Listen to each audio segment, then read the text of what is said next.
যাবতীয় গুণকীর্তন প্রশংসার একমাত্র যোগ্য যিনি, সেই মহান রবের জন্য আমরা একটি বাক্য উচ্চারণ করি, সকলে বলি আলহামদুলিল্লাহ। দরুদ ও সালাম বর্ষিত হোক প্রিয় নবী মুহাম্মদ আহমদ মুস্তাফা সাল্লাল্লাহু আলাইহি ওয়াসাল্লামের প্রতি। আল্লাহুম্মা সাল্লি আলাইহি, আল্লাহুম্মা বারিক আলাইহি। সম্মানিত উপস্থিতি, শ্রদ্ধেয় মুসলিম ভাই বোন, আপনাদের প্রতি আল্লাহ সুবহানাহু ওয়া তাআলার পক্ষ থেকে শান্তি ও করুণার ধারা নেমে আসুক, সকলে বলি আমিন। তবে সালুকা গ্রামবাসী বৃন্দকে জানানো যাইতেছে যে আপনাদের এলাকার কিছু যুবক তারা একটি দিনী বৈঠক কায়েম করেছে। আপনারা যদি এই বৈঠককে না গুরুত্ব দেন, আমি ভাববো এটা আপনাদের ব্যর্থতা। তবে এই দিনী বৈঠকে আসুন এবং যেসব মা বোনেরা বাড়ির মধ্যে আছেন, জরুরি কাজ ছেড়ে দিও আপনারা এই দিনী কথা শুনেন। ইনশাআল্লাহ আশা করি এখান থেকে আপনারা উপকৃত হবেন। আমার তাওফীক ইল্লা বিল্লাহ। তবে আমাকে যে বিষয়টির উপর দাওয়াত দেওয়া হয়েছে, বিষয়টি হলো কিয়ামতের দিনের কঠিন অবস্থা। সর্বপ্রথম বিশ্লেষণ করা যাক কিয়ামত শব্দটা নিয়ে। কিয়ামত শব্দটা কোরআন হাদিসে খুব ভারী একটা শব্দ, প্রায় বহু পাতায় পাতায় ধরা যায়, কোরআন মাজিদ এবং হাদিসের মধ্যে আছে। তবে পরকাল যদি না থাকতো, কিয়ামত যদি না থাকতো, তাহলে আমরা মানুষের মতো মানুষ হতাম না। ধরেন একটা লোক 99টা খুন করেছে, একটা খুনির পরিবার ওই 99টা খুনিকে হত্যা করবে, বাকি 98টা লোক খুনি কিভাবে প্রতিশোধ নেবে? সেই প্রতিশোধের দিনের নামটাই হলো কিয়ামত। যেনারা কিয়ামত কিংবা পরকালকে বিশ্বাস করেন না, আমি কয়েক সেকেন্ডের জন্য যদি ধরেও নিই, যদি কিয়ামত না হয়, তাহলে পরকালে কিংবা মৃত্যুর পরে আমরাও বেঁচে যাব, আপনারাও বেঁচে যাবেন। কিন্তু যদি পরকাল হয়, তাহলে আমরা বেঁচে যাব, কিন্তু আপনারা বাঁচতে পারবেন না। তবে আমার কাছে রাত দিন যেমন স্পষ্ট, কিয়ামতটাও ঠিক সেই রকমই স্পষ্ট। এর মধ্যে আমার কোনো বিন্দু মাত্র সন্দেহ নাই।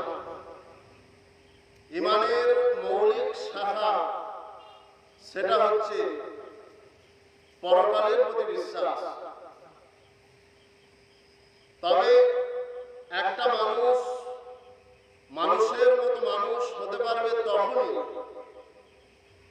যখন সে পরকালের প্রতি, কিয়ামতের প্রতি দৃঢ় প্রত্যয় আনবে। তখন মানুষ ওজনে কম দেওয়া ছেড়ে দেবে, খাদ্যে ভেজাল দেওয়া ছেড়ে দেবে, জমির আড় খেলা বন্ধ করবে, বউকে পর্দায় রাখার চেষ্টা করবে, মিথ্যা কথা বলা বন্ধ করবে, ওয়াদা খেলাপ করা বন্ধ করবে, মানুষের সঙ্গে প্রতারণা বন্ধ করবে। এমনকি যদি পরকাল বা কিয়ামতের বিশ্বাস না থাকে, কোন সরকার কিংবা কোন রাষ্ট্র তার পুলিশ বাহিনী বা আর্মি বাহিনী দিয়ে কোন মানুষকে ঠেকাতে পারবে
হবে মহা সফলতা, সেই হবে সফলতা।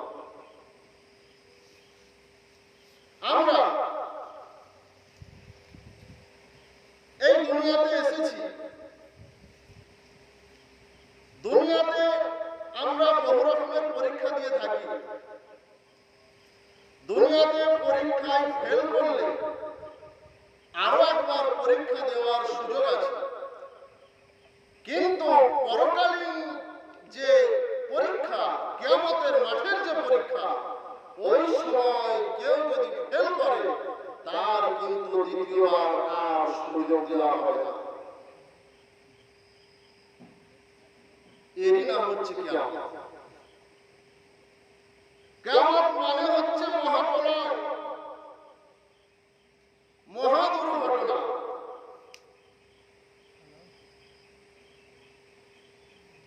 কিয়ামতের মাঠে প্রত্যেক মানুষকে তোলা হবে, এটা আমরা শুনে আসছি। তবে আমরা কোরআন সুন্নাহর আলোকে জানবো, ইনশাআল্লাহ ওখান থেকে আমরা যথেষ্ট তথ্য পাবো এবং আশা করি ইনশাআল্লাহ আমরা ওখান থেকে উপকৃত হব। আল্লাহ নবী সাল্লাল্লাহু আলাইহি ওয়াসাল্লাম বলেছেন, কেউ যদি কিয়ামতকে স্বচক্ষে দেখতে চায়, একদম চাক্ষুষ দেখতে চায়, ফালিয়াকরা, সে যেন পড়ে ইজা শামসু কুমিরাত, সূরা তাকবীর, ওয়া ইজা সামাউ ফাতারাত, সে যেন পড়ে সূরা ইনফিতার, সে যেন পড়ে সূরা ইনশিকাক। এটা আছে তিরমিজির বর্ণনায় 3333 নম্বর হাদিস। তবে এই তিনটি সূরা পড়লে কিয়ামতকে একদম স্বচক্ষে দেখতে পাবে, এই দুনিয়াতেই দেখতে পাবে। কে বলেছে? মুহাম্মদ সাল্লাল্লাহু আলাইহি ওয়াসাল্লাম বলেছেন। তবে আমরা দেখি, একটু পর্যালোচনা করে দেখি কিয়ামতকে আমরা দেখতে পাই। আল্লাহ রাব্বুল আলামিন বলেন, ইযা সামাউ ফাতারাত, যখন আকাশকে চৌচির করা হবে, আকাশকে বিদীর্ণ করে দেওয়া হবে, ওয়াইজাল কাওয়াকিবু ইনতাসারাত, তারকারাজিগুলো বিক্ষিপ্ত হয়ে পড়বে, ওয়াইজাল বিহারু ফুজ্জিরাত, যখন সমুদ্রের তলদেশ ফেটে যাবে, সমুদ্রের তলদেশ থেকে আগুন উৎগীরণ হবে, সমুদ্রে আগুন লেগে যাবে, ওয়াইজাল কুবুরু বুসিরাত, যখন কবর থেকে মানুষ উত্থিত হতে থাকবে, তখন কিয়ামত হবে। আল্লাহ সুবহানাহু ওয়া তাআলা আরো বলেন, ইযা শামসু কুবিরাত, যখন সূর্যের আলো ক্ষীণ করে দেওয়া হবে, সূর্যের আলোকে কেড়ে নেওয়া হবে, ওয়াইজান নুজুমু কাদারাত, যখন তারকাগুলো বিক্ষিপ্ত হয়ে পৃথিবীর উপর পড়তে থাকবে, ওয়াইজাল বিহারু ফুজ্জিরাত, যখন সমুদ্রে ফেটে আগুন উৎগীরণ হবে, অর্থাৎ 7টা যে মহাসাগর আছে, ওই মহাসাগরের পানি শুকিয়ে যাবে, সেখান থেকে ফেটে আগুন বার হতে থাকবে, তখনই কিয়ামত শুরু হবে। ওয়াইজাল ওহুশু হুশরাত, যখন বন্য পশুগুলোকে একত্রিত করা হবে, ওয়াইজাল নুফুসু যুমিজাত, যখন প্রাণগুলিকে দেহতে পুনরায় ফিরিয়ে দেওয়া হবে, ওয়াইজাল মাউউদাতু সুইলাত, যখন একদম যেসব শিশুদের গর্ভপাত ঘটানো হয়েছিল তাদেরকে জিজ্ঞাসা করা হবে, বিআইয়ি যামবিন কুতিলাত, কোন অপরাধে তোমাদেরকে হত্যা করা হয়েছে, তখন কিয়ামত হবে। আল্লাহ রাব্বুল আলামিন বলেন, ইয়াওমা তারাউনা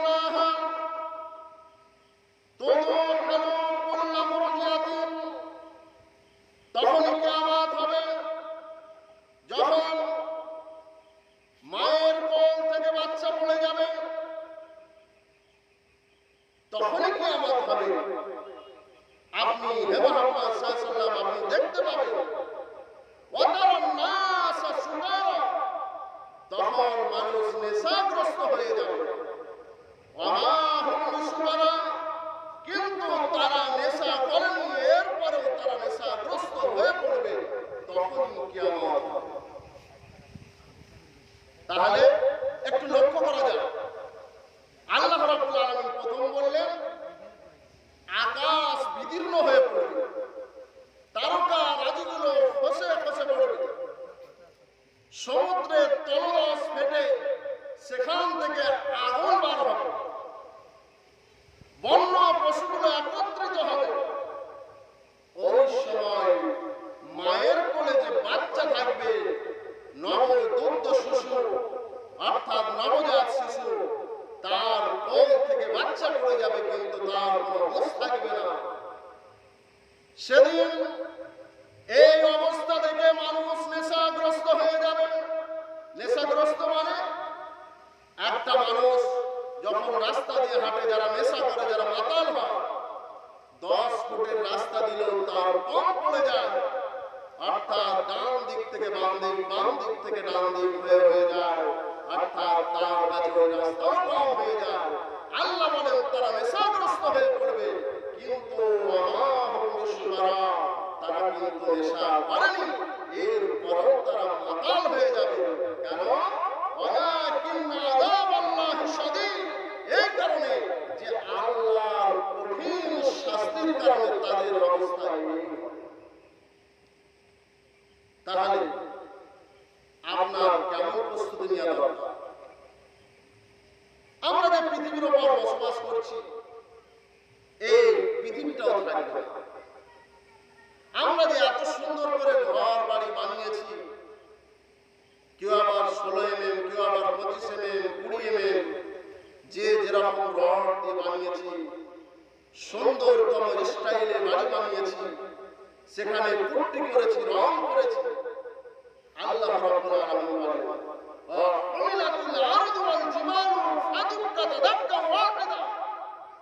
সেই দিনে এক ধাক্কা দেবে পৃথিবী ও পাহাড় সমূহকে একদম ধাক্কা মেরে চূর্ণ বিচূর্ণ করে দেওয়া। অর্থাৎ পৃথিবীর উপর যে ঘর বাড়ি থাকবে সব নিশ্চিন্ন হয়ে পড়বে। আপনাকে আমি কি দিয়ে বোঝাই কিয়ামত কেমন হবে? আল্লাহ রাব্বুল আলামিন এই কিয়ামতের ভয়াবহতার ব্যাপারে আরো বলেন যে ইযা যুলজিলাতিল আরদু জিলজালাহা, যখন এই পৃথিবীকে কাঁপিয়ে তোলা হবে, জিলজালাহা, পৃথিবী তখন খুব হারে কম্পিত হতে থাকবে। ওয়া আখরাজাতিল আরদু আথকালাহা, তখন পৃথিবী তার ভেতরের ভারী ভারী বস্তুগুলো ফেলে দেবে। অকাল ইনসান মা লাহা, মানুষ তখন বলবে তার হয়েছে কি হয়েছে? বিআন্না রাব্বাকা আওহালাহা, কেননা তার প্রতিপালক তাকে আদেশ করেছে। এই কারণে পৃথিবী তার ভেতরের ভারী ভারী বস্তুগুলো বার করে দেবে। আল্লাহ রাব্বুল আলামিন আরো বলেন আল কারিয়াতু, করাঘাতকারী আওয়াজ। মাল কারিয়া, করাঘাতকারী আওয়াজটা কি?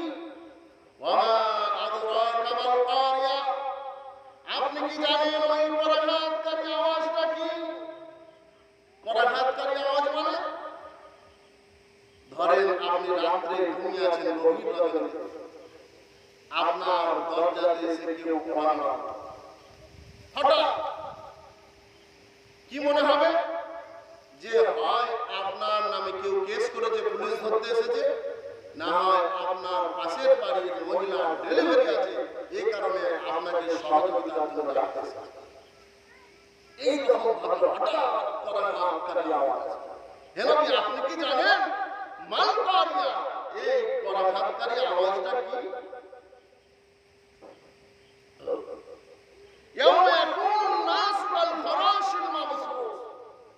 সেই দিন মানুষ হবে ধ্বনিত, সেই দিন মানুষ হবে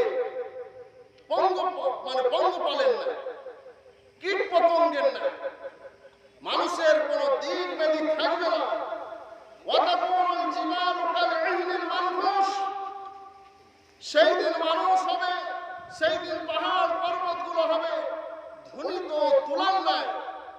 আল্লাহ রাব্বুল আলামিন প্রথম বললেন পাহাড়গুলোকে জমিনের উপর আছাড় মেরে খণ্ডিত খণ্ডিত ধুলা ধুলা করে দেবেন। তারপরে বলছেন আতাকুল জিবালু কাল্লাহনিল মানফুস, সেই দিন পাহাড় সমূহকে তিনি ধ্বনিত তুলার ন্যায় পরিণত করবেন। মানুষের তখন অবস্থাটা কি হবে? আল্লাহ রাব্বুল আলামিন বলেন এই অবস্থা দেখে ফায়দা বারিকাল বাসার, তখন মানুষের চোখ দাঁড়িয়ে যাবে। খাসাফাল কমার, চন্দ্র আলো কেড়ে নেওয়া হবে। জুমিয়া শামসুল কমার, চন্দ্র সূর্যকে একত্রিত করা হবে। হাদিসে যেটা পাওয়া যায় মুহাম্মদ সাল্লাল্লাহু আলাইহি ওয়াসাল্লাম বলছেন চন্দ্র সূর্যকে একত্রিত করে আল্লাহ জাহান্নামে নিক্ষেপ করবেন। ইয়াকুলুল ইনসানু আইনাল মাফার, মানুষ তখন বলবে আর পালাবো কোথায়? কেন? কোন ঘর নাই, কোন বাড়ি নাই, কোন গাছপালা নাই, কোন বন জঙ্গল নাই, কিছুই নাই। পৃথিবীকে ভেঙে চুরে চুরমার করে দেওয়া হয়েছে। সূর্যতে আলো নাই, চন্দ্রতে আলো নাই, তারকারাজি নাই, কিছুই নাই। নতুন একটা পৃথিবী সৃষ্টি করা হবে, সাদা ধবধবে ময়দান নাই। সেইখানে মানুষ উঠতে থাকবে আর বলবে আইনাল মাফার, আজ আমরা পালাবো কোথায়? আল্লাহ রাব্বুল আলামিন বলেন কাল্লা লা ওয়াজার, আজ পালাবার কোনো জায়গা নাই। ইলা রাব্বিকা ইয়াওমাইযিনিল মুস্তাকার, কেবলমাত্র শুধুমাত্র তোমার প্রতিপালকের ছাড়া আর কোথাও তোমাদের পালাবার কোনো জায়গা নাই। মানুষের তখন অবস্থাটা কি হবে? এই কারণে মুহাম্মদ সাল্লাল্লাহু আলাইহি ওয়াসাল্লাম বলেন কেউ যদি কিয়ামতকে দেখতে চায় স্বচক্ষে, সে যেন এই সূরাগুলো পড়ে।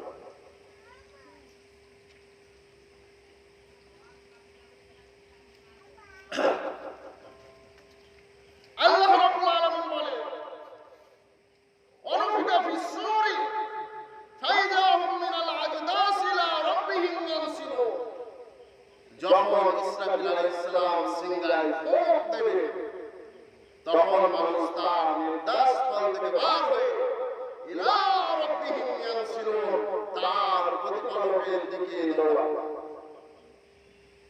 তখন মানুষ বলবে قالوا يا ويلنا من بعثنا من مرقدنا, কে আমাদের এই নির্দাস স্থান থেকে জাগালো? কে আমাদের জাগালো? কে আমাদের ঘুম ভাঙালো? তখন মনে পড়বে হাযা মা ওয়াদার রহমান, এটা তো রহমানের প্রতিশ্রুতি। ওয়া সাদাকাল মুরসালুন, এবং রাসূলগণ দাঈগণ যে কথা বলেছিল সেগুলো সব সত্যায়িত হয়েছে, অর্থাৎ সত্যে বাস্তবে সেটা পরিগণিত হয়েছে। অর্থাৎ মানুষ তখন কবর থেকে পঙ্গপালের উঠে সব কিয়ামতের মাঠে দৌড়াতে থাকবে। মানুষের তখন অবস্থাটা কি হবে? আল্লাহ রাব্বুল আলামিন তখন ডান হাতে আকাশ সমূহ নেবেন, বাম হাতে পৃথিবী সমূহ নেবেন, নিয়ে বলবেন লিমানিল মুলকুল ইয়াওম, আজ রাজত্ব কার? লিমানিল মুলকুল ইয়াওম, আজ রাজত্ব কার? লিল্লাহিল ওয়াহিদিল কাহ্হার, কেবলমাত্র পরাক্রমশালী এক আল্লাহ সুবহানাহু ওয়া তাআলা। মুহাম্মদ সাল্লাল্লাহু আলাইহি ওয়াসাল্লাম বললেন ওই দিন আল্লাহ সুবহানাহু ওয়া তাআলা ডান হাতে আকাশ সমূহ নেবেন, বাম হাতে পৃথিবী সমূহ নেবেন, নিয়ে কাঁপুনি দেবেন, ঝাঁকুনি দেবেন, দিয়ে বলবেন আইনাল জাব্বারুন আইনাল মুতাকাব্বিরুন, কোথায় সেই স্বৈরাচারী, কোথায় সেই অত্যাচারী অহংকারী স্বেচ্ছাচারী আজ রাজা বাদশারা কোথায়? আল্লাহ রাব্বুল আলামিন তিনি তার দুই হস্তের মধ্যে এইভাবে আকাশ ও পৃথিবী নিয়ে এইভাবে কাঁপুনি দিবেন, ঝাঁকুনি দিবেন, তখন মানুষের অবস্থা কি হবে?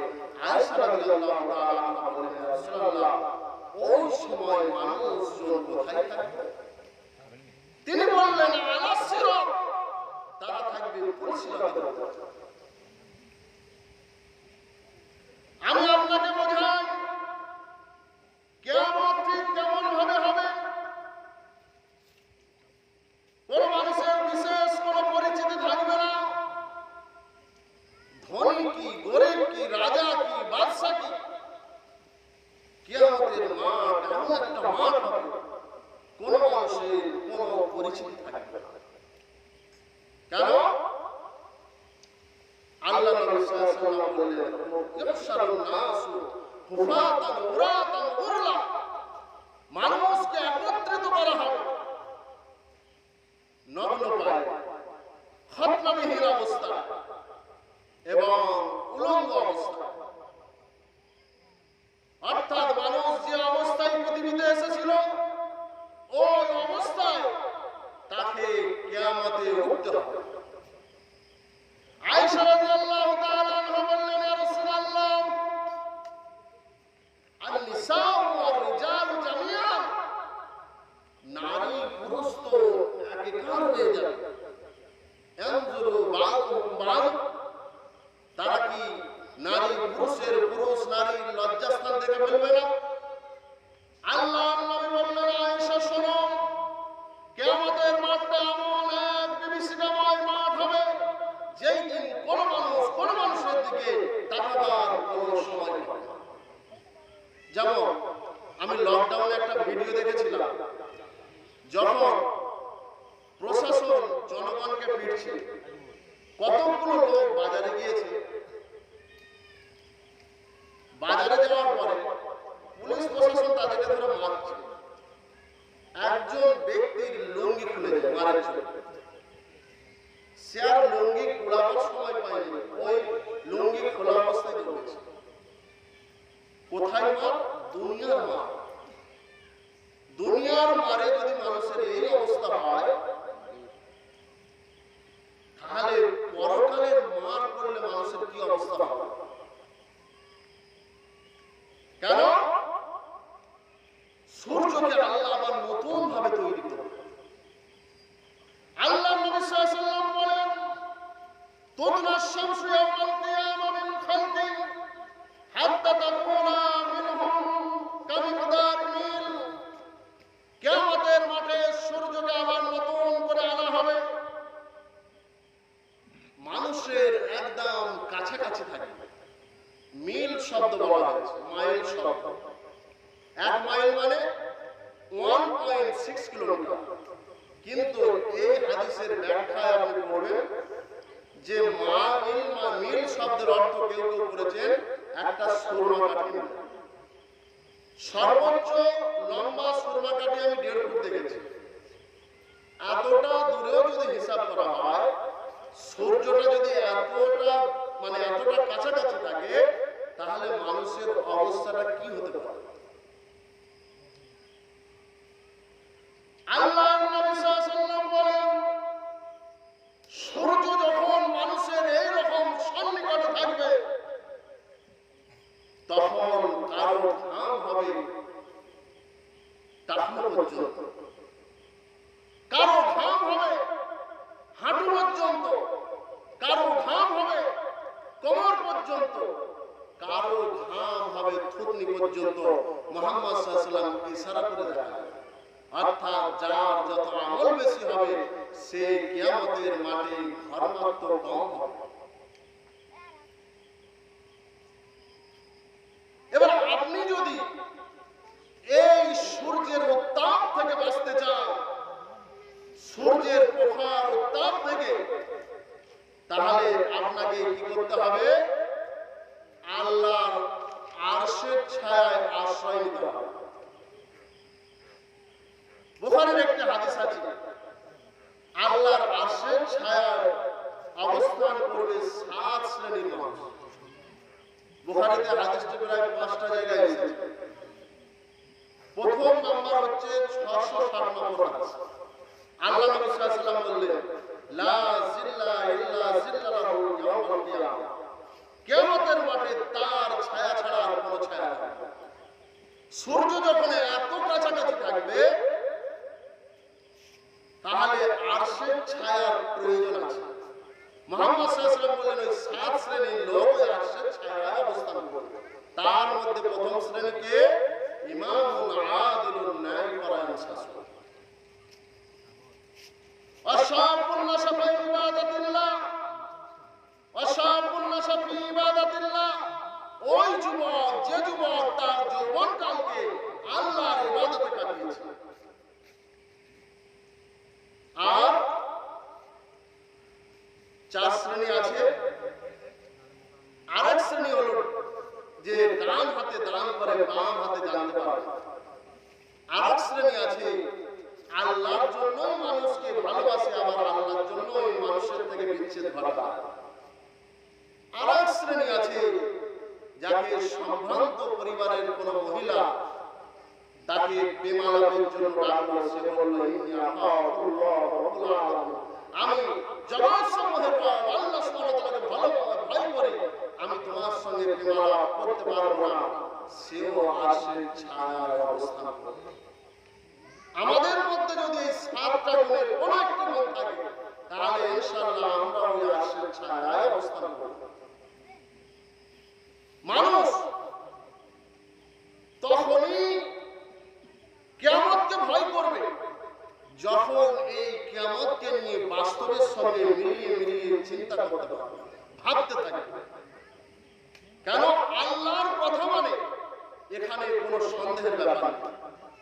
আল্লাহর কথা মানে এখানে কোনো মতভেদ নেই, খালি বুঝার ব্যাপার। কেন? মানুষকে এই কারণে কোরআন দেওয়া হয়েছে, কোরআন পড়ে মানুষ বুঝবে তাদের ইহকালীন ও পরকালীন ব্যবস্থাটা কি হবে। এই কারণে প্রত্যেক মানুষকে জানতে হবে তাদের নিজ নিজ আবাসস্থল। তবে আল্লাহ রাব্বুল আলামিন বলেন,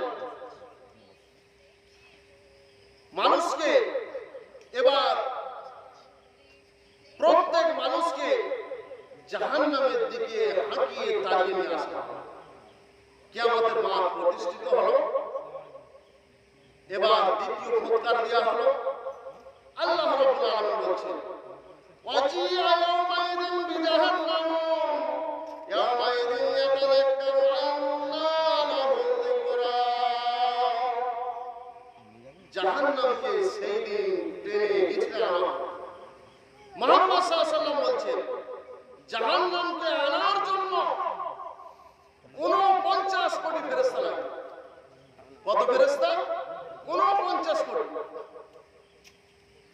যেমন একটা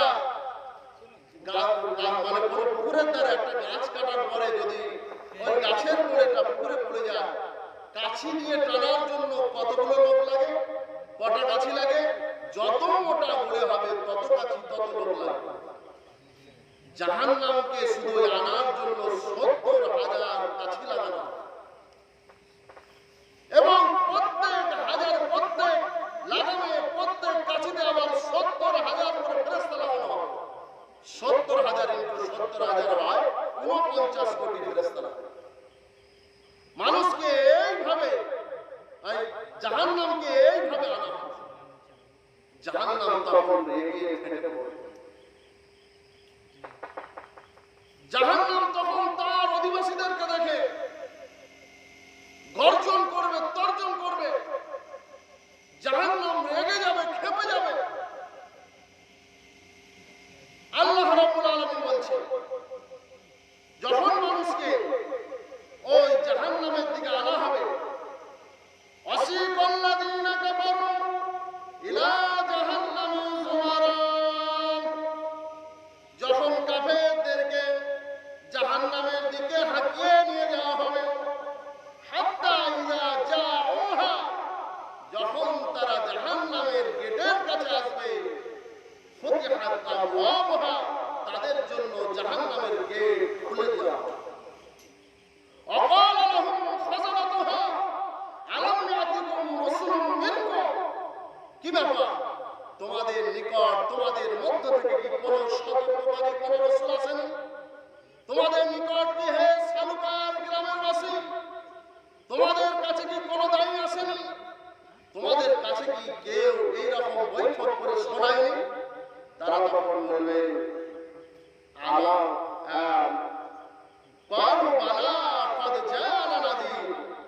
আমাদের কাছে এসেছিল, আমরা বলেছি, মিথ্যা প্রতিপন্ন করেছিলাম, আমরা বলেছিলাম আল্লাহ এই সম্পর্কে কোনো কিছু অবতীর্ণ করেন। তখন তারা জাহান্নামের গেটের কাছে গিয়ে তাদের একটা বুদ্ধি করল। আল্লাহ রাব্বুল আলামিন বলেন, তখন ওই জাহান্নামের গেটের কাছে গিয়ে বলবে, লাউ কুননা নাসমাউ আও নাকিলু মা কুননা ফি আসহাবিস সাঈর। যদি আমরা একটু ওই দায়ীদের কথা শ্রবণ করতাম, আও নাকিলু, অথবা একটু বিবেক বুদ্ধি খাটাতাম, মা কুননা ফি আসহাবিস সাঈর, তাহলে আমরা এই জাহান্নামের সঙ্গী সাথী হতাম। তাহলে মানুষের অবস্থাটা কি হবে? কেন এই দুনিয়ায় ফেল করলে মানুষের সুযোগ আছে, কিন্তু পরকালে ফেল করলে মানুষের কোনো সুযোগ নাই। আল্লাহ রাব্বুল আলামিন হিসাব শুরু করবেন। কিরকম হিসাব? মানুষের অঙ্গ প্রত্যঙ্গগুলোই তার সাক্ষী দেবে। আল্লাহ রাব্বুল আলামিন বলেন, ইন্নাস সামআ ওয়াল বাসারা ওয়াল ফুআদা কুল্লু উলাইকা কানা আনহু মাসউলা।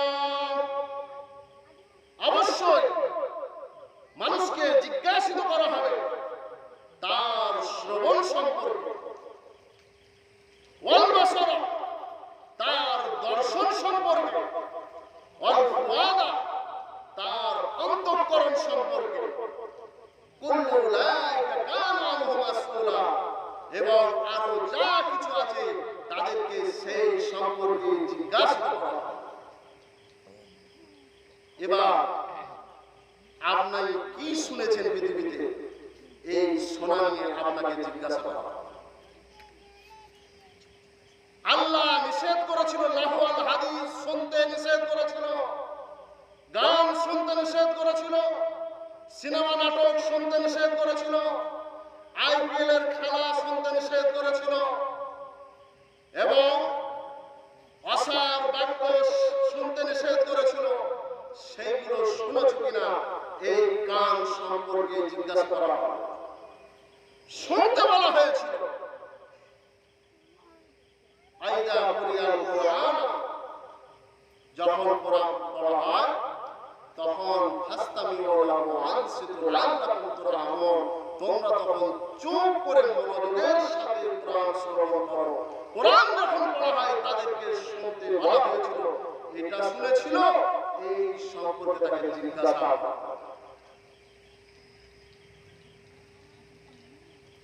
আল্লাহ রাব্বুল আলামিন মানুষকে জিজ্ঞাসা করবে, আল বাসারা, আল্লাহ অনেক কিছু জিনিস দেখতে নিষেধ করেছিল। কোন জিনিস? আকুল্লিল মুমিনিনা ইয়াকুযু মিন আবসারিহিম ওয়া ইয়াহফাযু ফুরুজাহুম, যালিকা আযকা। মুমিন পুরুষদের বলা হয়েছিল তারা যেন তাদের দৃষ্টিটাকে নত রাখে, এটা তাদের লজ্জাস্থানের হেফাজত করবে, আর এটা তাদের জন্য পবিত্রতা। মুমিন নারীদেরকে বলা হয়েছিল তারা যেন তাদের দৃষ্টিটাকে নত রাখে। সূরা নূর 30-31 নম্বর। অর্থাৎ এদেরকে নিষেধ করা হয়েছিল ইসলাম। কেন? আল্লাহর নবী আলীকে বললেন, আলী লা তানজুরুন নাযরাতান নাযরা, কোন মহিলার দিকে বারবার দৃষ্টি নিক্ষেপ করবে না। কেন? তোমার জন্য প্রথম দৃষ্টিটা বৈধ, দ্বিতীয় দৃষ্টিটা তোমার জন্য বৈধ নয়। অর্থাৎ স্ত্রী ছাড়া যেসব মহিলাদের দিকে তাকানো হয়েছিল সেই সব সম্পর্কে তাকে জিজ্ঞাসা করা। ওয়াল বাসারা,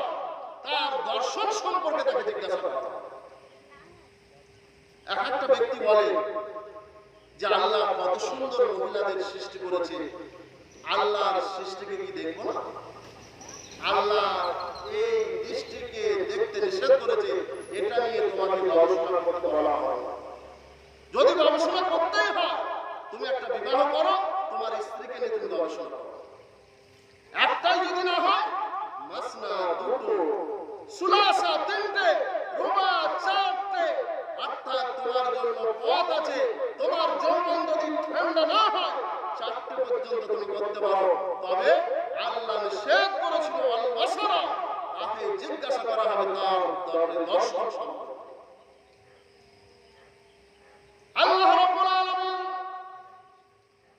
এর পরবর্তীতে জিজ্ঞাসা করা হবে মানুষের অন্তঃকরণ সম্পর্কে জিজ্ঞাসা করা হবে। অন্তঃকরণ সম্পর্কে কি জিজ্ঞাসা করা হবে? আল্লাহ বলেন, ওয়ালাকাদ খালাকনাল ইনসানা ওয়া না'লামু মা তুওয়াসওয়াসু বিহি নাফসুহু। আমি মানুষকে সৃষ্টি করেছি এবং তার অন্তরে কি ওয়াসওয়াসা হয় আমি সেটাও জানি। ওয়া নাহনু আকরাবু ইলাইহি মিন হাবলিল ওয়ারিদ। বান্দার যে সারাগের উপর মাথাটা খাড়া আছে, আমি তার চেয়েও নিকটে আছি। আল্লাহ রাব্বুল আলামিন বলেন, মা ইয়ানফিযু মিন কাওলিন ইল্লা লাদাইহি রাকীবুন আতীদ। মানুষের মুখ থেকে কি কথা বার হয়, দুইজন রক্ষিত ফেরেশতা তারা সঙ্গে সঙ্গে তা সংরক্ষণ করে। আমরা পড়েছি না, কিরামান কাতিবিনা ইয়ালামুনা মা তাফআলুন। অনেকে বলে থাকে কিরামান একটা ফেরেশতা, কাতিবিনা আরেকটা ফেরেশতা। এটা না, কিরামান কাতিবিনা মানে সম্মানিত লেখকগণ, ইয়ালামুনা মা তাফআলুন, তোমরা যা করো তারা তা জানে। তবে আল্লাহ নবী বলেন, কেউ যখন পাপ করে তখন ওই ডান দিকের যে নেকির ফেরেশতা সে বলে, এই দাঁড়াও, একে 6 ঘন্টা পর্যন্ত সময় দেওয়া। 6 ঘন্টার মধ্যে যদি তওবা করে তখন ডান দিকের ফেরেশতা লিখে দেয় নেকি। 6 ঘন্টা পর্যন্ত যদি তওবা না করে তখন একটা পাপ লিখে দেয়। এত সুবিধা দিয়েছে। তবে আল্লাহ বলে, যা কিছু তারা বলে, মুখ থেকে যা কিছু বলে, সঙ্গে সঙ্গে ওই যে আল্লাহর গোয়েন্দা বাহিনী, গোয়েন্দা বিভাগ, ফেরেশতা তারা সঙ্গে সঙ্গে তারা লিপিবদ্ধ করে দেয়।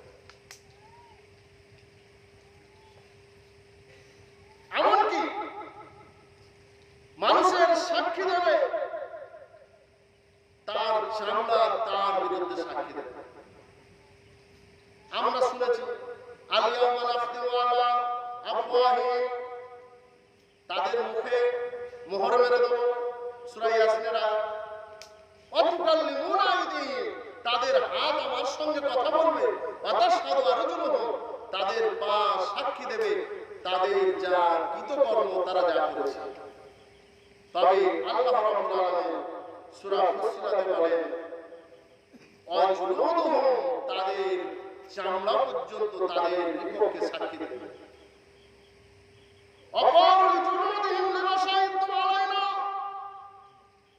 যার চামড়া তার বিরুদ্ধে সাক্ষী দেবে, তখন ওই চামড়াকে সে বলবে, কেন তুমি সাক্ষী দিলে? তখন বলবে, যে আল্লাহ সমস্ত জীবকে বাক শক্তি দিয়েছে, সে আল্লাহ আমাকে বাক শক্তি দেবে না? এবার চিন্তা করো, যেসব ব্যক্তিগুলো, যেসব নারীর চামড়া দেখতে নিষেধ করা হয়েছিল, সেসব নারীর চামড়া দেখে মজা নিয়েছে, তাদের কি হবে? তাদের চামড়াগুলো সাক্ষী দেবে। স্ত্রী ছাড়া যদি অন্য কোন চামড়ার সঙ্গে চামড়া লাগিয়ে থাকে, তার এই চামড়া তার বিরুদ্ধে সাক্ষী দেবে। মহাপ্রলয়ের একেই বলে কি হবে? আপনার অবস্থাটা ঠিক কেমন হবে?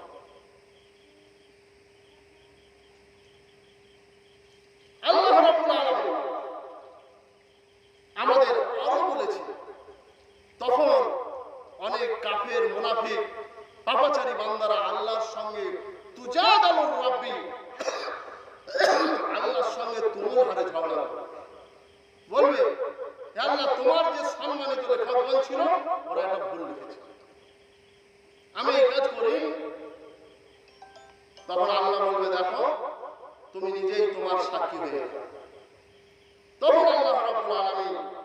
তাদের মুখ সেলাই করে দেবে, তাদের হাত তাদের বিরুদ্ধে কথা বলবে, তাদের পা সাক্ষী দেবে, তাদের চামড়া কথা বলবে, তাদের চোখ কথা বলবে, তাদের কান কথা বলবে, তাদের হৃদয় কথা বলবে, প্রত্যেকটা অঙ্গ প্রত্যঙ্গ তাদের সঙ্গে কথা বলতে থাকবে।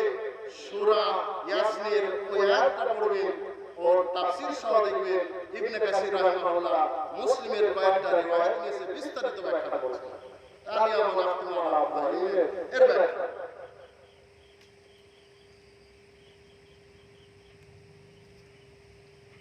মন্দ কাজ সরিষার দানা পরিমাণ হোক না কেন এবং যতই লুকিয়ে রাখার চেষ্টা করা হোক না কেন, কিয়ামতের দিন আল্লাহ সুবহানাহু ওয়া তাআলা অবশ্যই তা উপস্থিত করবেন। কারণ লুকমান হাকিম তার সন্তানকে শিক্ষা দিয়ে বলছেন, ইয়া বুনাইয়া ইন্নাহা ইন তাকুন মিসকালা হাববাতিন মিন খারদালিন ফাতাকুন ফি সাখরাতিন আও ফিস সামাওয়াতি আও ফিল আরদি ইয়াতি বিহা আল্লাহ ইন্নাল্লাহা লাতীফুন খাবীর। হে আমার বৎস, কলিজার টুকরা সন্তান নয়নের পুত্র, শোনো, এমন কোন মন্দ জিনিস কিংবা ভালো জিনিস তুমি যদি কোথায় রেখে আসো, করে আসো, সেটা যদি হয় প্রস্তর গর্ভে, পাতালে অথবা আকাশে, ইয়াতি বিহা আল্লাহ, আল্লাহ সেটাও নিয়ে আসতে সক্ষম। তবে লতীফুন খাবীর, আল্লাহ হচ্ছেন সূক্ষ্মদর্শী। আল্লাহ বলছেন না আয়াতুল কুরসিতে, ইয়ালামু মা বাইনা আইদিহিম ওয়া মা খালফাহুম, তিনি জানেন তোমাদের সম্মুখে কি আছে, তোমাদের পশ্চাতে কি আছে। অর্থাৎ আল্লাহর দৃষ্টিগোচর থেকে কেউ বাইরে নয়। আল্লাহ পুঙ্খানুরূপে প্রত্যেক ব্যক্তির হিসাব নেবে, প্রত্যেককেই দেখানো হবে। কেন? আল্লাহ রাব্বুল আলামিন এমনকি সূরা জিলজালে এই কথা পরিষ্কারভাবে বলেছেন, ফামান ইয়ামাল মিসকালা যাররাতিন খায়রান ইয়ারা, যে ব্যক্তির সরিষা দানা পরিমাণ ভালো কাজ হবে, ইয়ারা তাকে দেখানো হবে।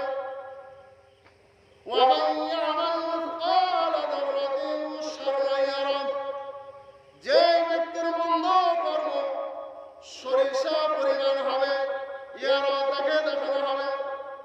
অর্থাৎ প্রত্যেক ব্যক্তির উচিত সে কি কাজ করছে, ভালো কি মন্দ, তার এটা নিয়ে চিন্তা করা উচিত। তাকে আল্লাহর সম্মুখে এগুলো নিয়ে জবাবদিহি করতে হবে। তাই আল্লাহ রাব্বুল আলামিন আমাদের পাপ থেকে বেঁচে থাকার তৌফিক দান করেন। সকলে বলেন আমিন। আর কয়েকটি পয়েন্ট নিয়ে আলোচনা করব ইনশাআল্লাহ। তবে আমাদের কিয়ামত সম্পর্কে অনেক মানুষ গাফেল হয়ে আছে। কিয়ামতের ভয়টা ভেতরে না, আল্লাহর ভয় তখন পরিপক্ক হবে যখন কিয়ামতের ভয় ঢুকবে। আল্লাহর ভয় অপরিপক্ক তখন হবে যখন কিয়ামতের ভয় ঢুকবে না। যখন কোনো মানুষ কোনো পাপ করতে যাবে, তখন যদি বলে যে কিরামান কাতিবিন, সম্মানিত ফেরেশতাগণ আমার সাথে আছে, সুতরাং আমার জন্য লিপিবদ্ধ করবে পাপ ও পুণ্য, সুতরাং আমি খারাপ কাজ করব না। তিনজন ব্যক্তির এক ঘটনা শুনেছে। চাচাতো বোন কিছু টাকা চেয়েছিল, সে তার যৌবন চেয়েছিল। যখন সমস্ত শরীর উলঙ্গ হয়ে তার উপর শুতে গেল, তখন ওই চাচাতো বোনটা তার বুকে ধাক্কা দিয়ে বলেছিল, হে আব্দুল্লাহ ইত্তাকিল্লাহ, হে আল্লাহর বান্দা, তুমি আল্লাহকে ভয় করো। তখন ওই ভয়টা তার সফলতার কারণ হয়ে দাঁড়িয়েছিল। সে প্রস্তর খণ্ডের ভেতর, পাথরের গুহার ভেতর যে মহাশাস্তিতে ছিল, সেখান থেকে সে উদ্ধার হয়েছিল ওই আল্লাহকে ভয় করার কারণে। অর্থাৎ মানুষের সামান্য পরিমাণ যদি ভালো কর্ম থাকে কিয়ামতের মাঠে সে সেটাতে বেঁচে যেতে পারে। আমাদের সন্তান সন্তানাদি, আমাদের স্ত্রী, আমাদের পরিবার, ভাই বোন, মাতা পিতা সবার মধ্যে কিয়ামতের ভয় ঢোকাতে হবে। কারণ আল্লাহ রাব্বুল আলামিন বলেন, লান তানফাউকুম আরহামুকুম ওয়ালা আওলাদুকুম ইয়াওমাল কিয়ামাহ। কোনো উপকারে আসবে না তোমাদের আত্মীয় স্বজন ও তোমাদের সন্তান সন্তানাদি তোমাদের কিয়ামতের মাঠে কোনো উপকারে আসবে না। আল্লাহ রাব্বুল আলামিন বলেন, আল-ইয়াওমা লা ইয়ানফাউ মালুন ওয়ালা বানুন। আজ এই কিয়ামতের মাঠে তাদের ধন সম্পদ, সন্তান সন্ততি কোনো উপকারে আসবে না। তাহলে যে সন্তানকে কষ্টের পর কষ্ট করে লালন পালন করছে, প্রতিটা সপ্তাহে সপ্তাহে সরলাস কিনে দিচ্ছে, পায়ের ঘাম মাথায় ফেলছে, কত কষ্ট করে জীবিকা নির্বাহ করছে, কিন্তু লুকমান হাকিমের মতো সন্তানের ভেতর আল্লাহ ভীতি ঢুকাচ্ছেন না, কিয়ামতের ভয়াবহতা ঢুকাচ্ছেন না। ওই সন্তানই আপনার বিপক্ষে হয়ে দাঁড়াবে। আমি আপনাকে কি দিয়ে বোঝাই যে আপনার সন্তান সন্তানাদি আপনার কোনো উপকারে আসবে না। কেন? ফাইদা জাতিস সাখা, যখন একটা বিকট আওয়াজ এসে পড়বে, আল্লাহ রাব্বুল আলামিন বলেন, ইয়াওমা ইয়াফিরুল মারউ মিন আখিহি, তখন মানুষ তার ভাই হতে পালিয়ে যাবে, ওয়া উম্মিহি ওয়া আবিহি, তার মা হতে তার বাপ হতে, ওয়া সাহিবাতিহি ওয়া বানিহি, তার স্ত্রী হতে তার কন্যা হতে। কেন? প্রত্যেকটা মানুষ নিজ নিজ কর্ম নিয়ে ব্যস্ত হয়ে পড়ে, অর্থাৎ কেউ কাউকে ধরা দেবে না। এই কারণে আল্লাহ রাব্বুল আলামিন বলেন, আল-ইয়াওমা লা ইয়ানফাউ মালুন ওয়ালা বানুন। আজ এই কিয়ামতের মাঠে ধন সম্পদ ও সন্তান সন্ততি তোমাদের কোনো উপকারে আসবে না। আপনার সন্তানদের কেমন কিয়ামতের ভয় ঢোকানো উচিত সেটা আপনারা এখান থেকে বুঝছেন। তবে ইনশাআল্লাহ তারপরে আপনাদের মধ্যে আল্লাহ ভীতি ঢুকবে। আল্লাহ রাব্বুল আলামিন আমাদের প্রত্যেকের মধ্যে আল্লাহ ভীতি ঢুকিয়ে দিন। সকলে বলুন আমিন। প্রত্যেক মানুষের হাতে একটি আমল নামা ধরিয়ে দেওয়া।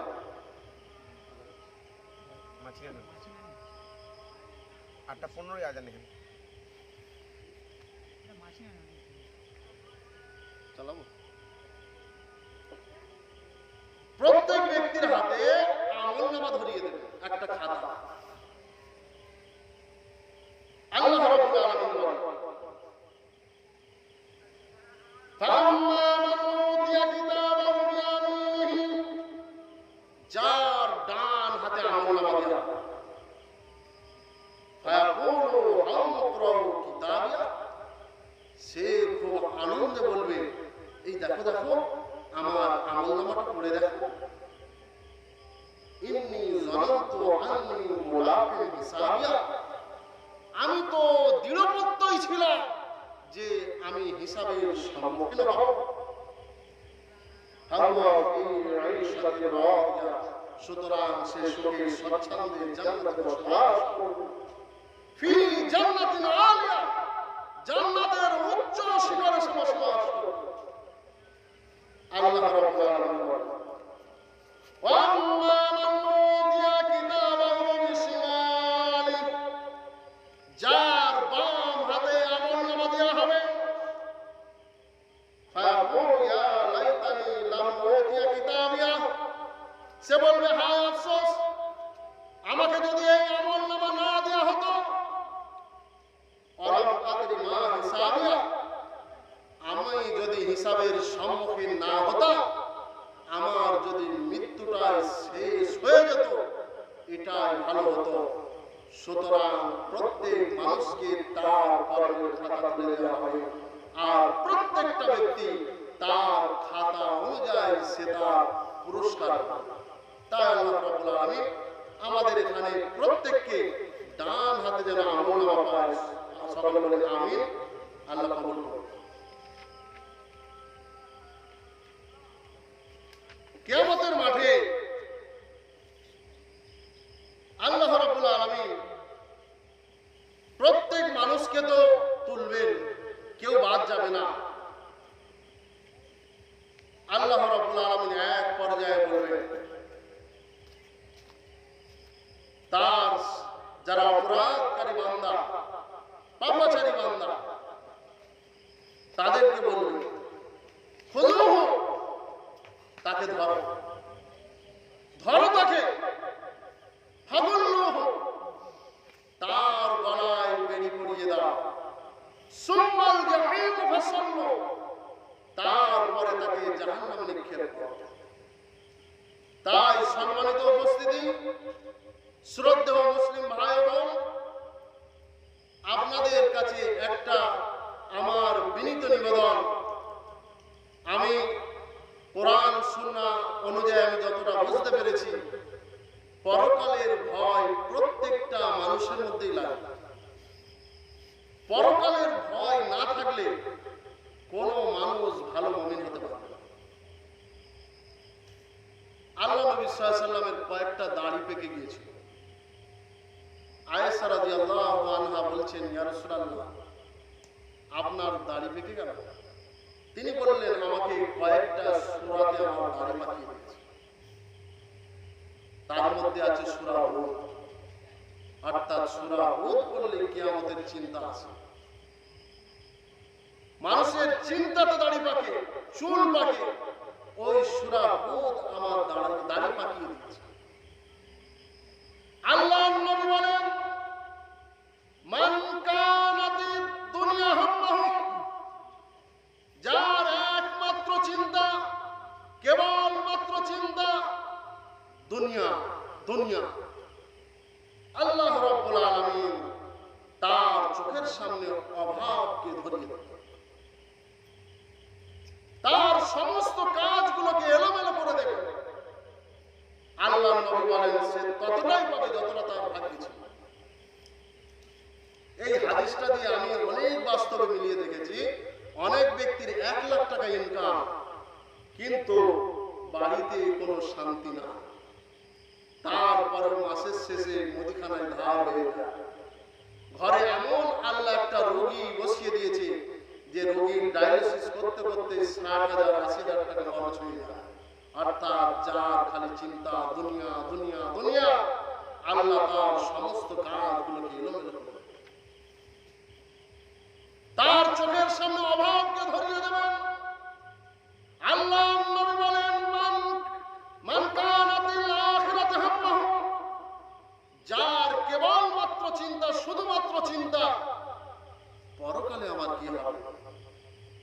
আল্লাহ রাব্বুল আলামিন বলেন, ওয়ালিমান খাফা মাকাম রাব্বিহি জান্নাতান, যে ব্যক্তি তার প্রতিপালকের কাছে দাঁড়ানোকে ভয় করে, তার জন্য 2টি জান্নাতের উদ্যান আছে।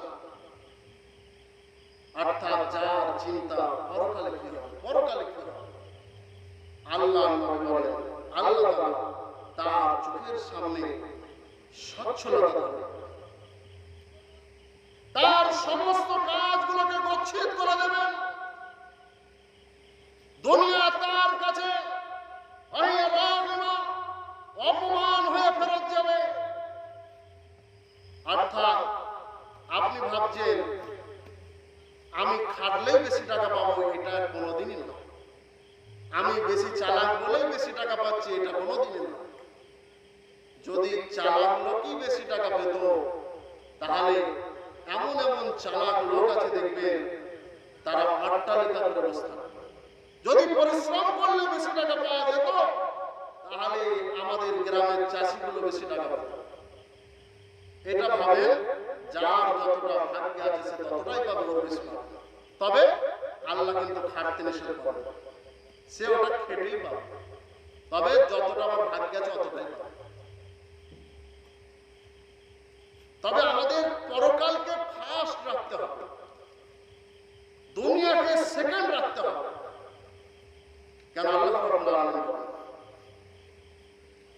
আমিনহুম মান ইয়াকুলু রাব্বানা আতিনা ফিদ দুনিয়া হাসানাতাও ওয়া ফিল আখিরাতি হাসানাতাও ওয়া কিনা আযাবান। মানুষদের মধ্যে থেকে অনেক মানুষ আছে তারা বলে, হে আমাদের প্রতিপালক, আমাদের দুনিয়াতে কল্যাণ দাও, আখিরাতের কল্যাণ দাও, আর জাহান্নামের আগুন থেকে আমাদের বাঁচাও। সূরা বাকারা 200 ও 201 নম্বর। অনেকে পরকালকে এমন ভাবে গুরুত্ব দেয় যে তার স্ত্রীর খবর নাই, তার পরিবারের খবর নাই, এই ব্যক্তিও পথভ্রষ্ট। অনেকে আবার দুনিয়াকে এমন গুরুত্ব দেয় যে তার পরকালের কোনো খবর নাই। কেন আল্লাহ রাসূল বললেন তার চিন্তাটা হবে হাম্মাহু, কেবলমাত্র চিন্তা, শুধুমাত্র চিন্তা কি? পরকাল। পরকাল, প্রত্যেকটা কাজের পেছনে তার পরকাল। কেন আল্লাহ নবী বলেন, মান কানা ইউমিনু বিল্লাহি ওয়াল ইয়াউমিল আখির ফালইউকরিম যায়ফা। যে ব্যক্তি আল্লাহ পরকালের উপর বিশ্বাস রাখে সে যেন মেহমানের সম্মান করে। মান কানা ইউমিনু বিল্লাহি ওয়াল ইয়াউমিল আখির কুল খায়র আও লিয়াসমুত। যে ব্যক্তি আল্লাহ পরকালের প্রতি বিশ্বাস রাখে, ঈমান রাখে, সে হয় ভালো কথা বলুক না চুপ থাকে। অর্থাৎ পরকালের চিন্তা, কিয়ামতের ভয়াবহতা, কিয়ামতের জবাবদিহিতা আপনার নিজের মধ্যে লালন করতে হবে, বাস্তবে রূপান্তরিত করে দেখাতে হবে, তবেই আপনি সফলকাম হতে পারবেন।